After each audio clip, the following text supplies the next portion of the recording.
سلام، من دکتر احمدی پورم، روانپزشک.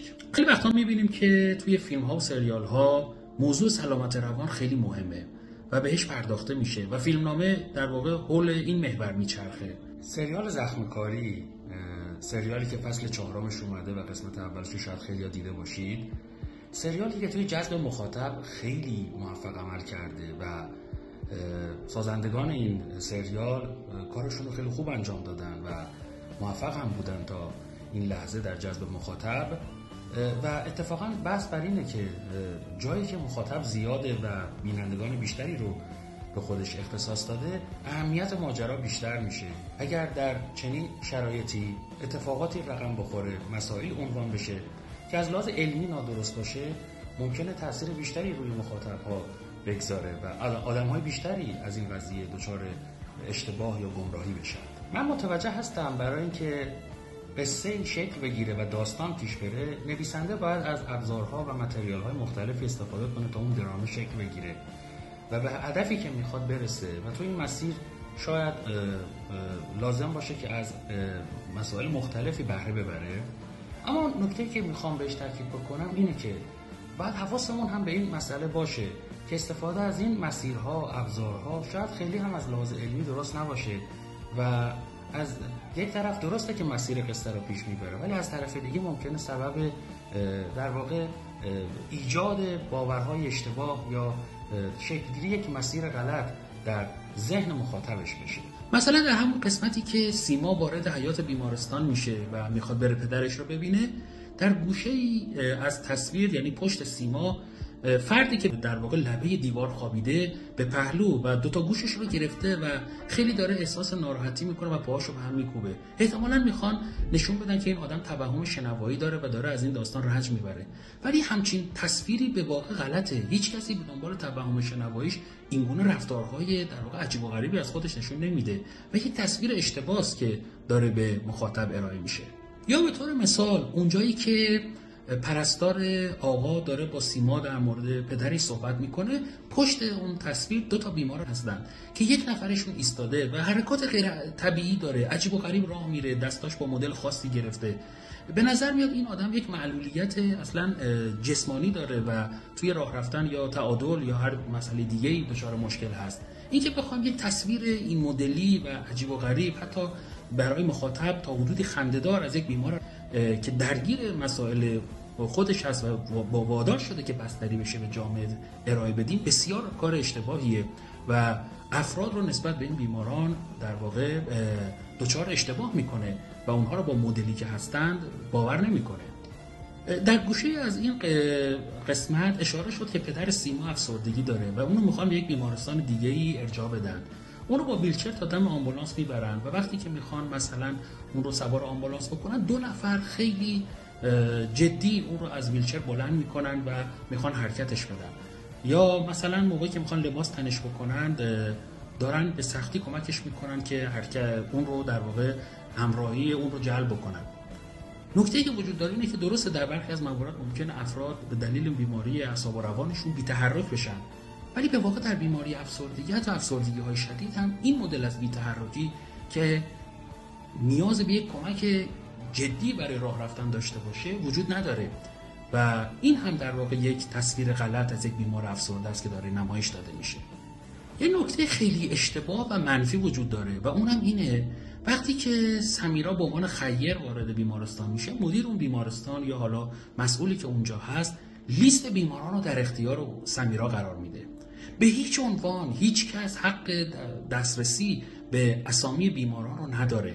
هیچ کس در هیچ بیمارستانی نمیتونه وارد بشه و با هر عنوانی که هست بتونه به اسامی بیماران دسترسی پیدا بکنه و اینکه بخواد لیست بیماران در اختیار یک فرد غریبه به اسم خیر که کسی اون رو نمیشناخته و هنوز هم پولی به بیمارستان نداده ارائه بده، خیلی خیلی اعتماد افراد و بیماران رو نسبت به سیستم های درمانی و جامعه روانپزشکی منفی میکنه.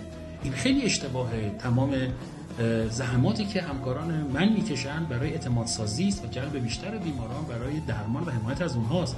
اینکه بخوایم فکر کنیم که رازداری اونها و اسامی اونها حفظ نمیشه و رعایت نمیشه و در اختیار هر کسی از جمله غریبه‌ها قرار میگیره، بسیار بسیار اشتباهه. نه تنها این اتفاق رخ نمیده که نمایش دادنش بسیار مضر و اشتباهه.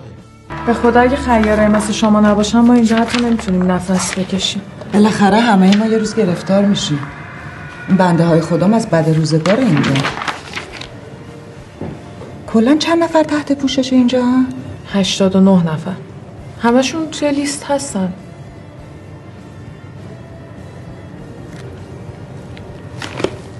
این خط خورده؟ نوکاخ؟ یا به طور مثال وقتی که در مورد پدر سیما سمیرا سوال میکنه، اون فرد حالا هر مسئولیتی داره در بیمارستان اشاره میکنه که دخترش ما رو روانی کرد. اصلا اصطلاح روانی توسط هیچ فردی که در بهداشت روان و سلامت روان کار میکنه به کار برده نمیشه. این یک اصطلاحی که انگ و برچسب داره و قرار نیست در مورد کسانی که ما به عنوان بیمار میشناسیمشون از این صفت استفاده بکنیم و بخوایم به دیگران، به غریبه ها بگیم که اون فرد ما رو روانی کرده. این بسیار کار اشتباهی بود و در این فیلم، در این قسمت از سریال مطرح شد که خطای بزرگی بود که اتفاق افتاد. بله اتفاقا همین امروز رفت. روانی کرد ما رو دخترش. نکته بعد، داستان پدر سیما برای سمیرا توسط اون خانم مسئول بیمارستان کاملا داره بیان میشه و اتفاقاتی که تو این چند سال رخ داده، ملاقات‌هایی که این با پدرش داشته، انزجار و تنفری که پدر نسبت به اون داره مو به مو به یک فرد غریبه گفته میشه. باور بفرمایید در هیچ مرکز درمانی، در هیچ، حتی چه از لحاظ بستری چه از لحاظ سرپایی، هیچ فردی قرار نیست اطلاعاتی در مورد بیماران به غریبه ها بده، حتی به آشنایان هم داده نمیشه و این اشتباه فاحشی است در فیلمنامه که بخواد به این گونه سمیرا رو از جریان پدر سیما به عنوان یک بیمار در مرکز نگهداری روانپزشکی مطلع کنه. دختره یه عمر به باباش سر نزده، فقط هر از گاهی اومده یه پولی داده و رفته که البته اونم اصلا نیازی نبود. نمیدونم چرا یهو تو این 2-3 هفته یه ما پیله کرده که باید بابا رو ببره. پس اون پدر شرایط جابجا شدن نداشت. حتما یه دلیلی داره واسه خودش. والا نمیدونم، ولی بابایی که خیلی ازش بدش میاد. خیلی اسم دختره میاد موش آتیش میزنن. انگار تمام کابوس بابای شده دخترش. جایی که سمیرا داره اسامی رو نگاه میکنه، 2 تا اسم بالاتر از پدر سیما فردی نوشته شده به اسم احمدعلی روانی. کار اشتباهی بود این حرکت و نوشتن یک همچین اسمی با یک همچین فامیلی اشتباهه. در یک مرکز مربوط به روانپزشکی یک همچین فامیلی میتونه بار منفی و معانی منفی به مخاطب القا بکنه.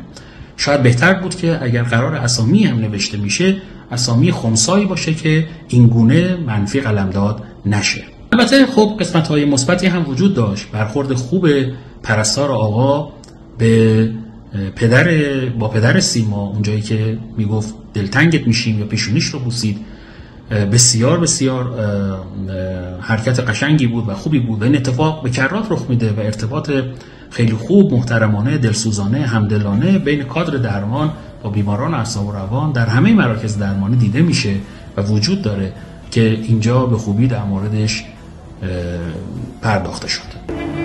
دلم برات تنگ میشه ها، مراقبش باش تا من میام. امیدواریم که اگر قرار است فیلمی یا سریالی در این زمینه ساخته بشه، واقعا نویسندگان اون دغدغه‌ای رو داشته باشن که در مورد جزئیات و صحت و درستی مطالبی که در این زمینه میخوان قصه‌اش رو بنویسن سوال بکنن و مشورت بگیرن. چه بسا که اطلاعات غلط، غیر علمی و اشتباه نه تنها مورد تایید جامعه علمی قرار نمیگیره، بلکه میتونه مخاطب رو دچار گمراهی و اشتباه کنه و خیلی از بیماران رو حتی از درمان منصرف کنه و اعتماد اونها رو سلب کنه و این بسیار بسیار کار خطا و اشتباهی هست. امیدواریم که این میزان از خطاها در تولیدات رسانه‌ای ما کمتر بشه.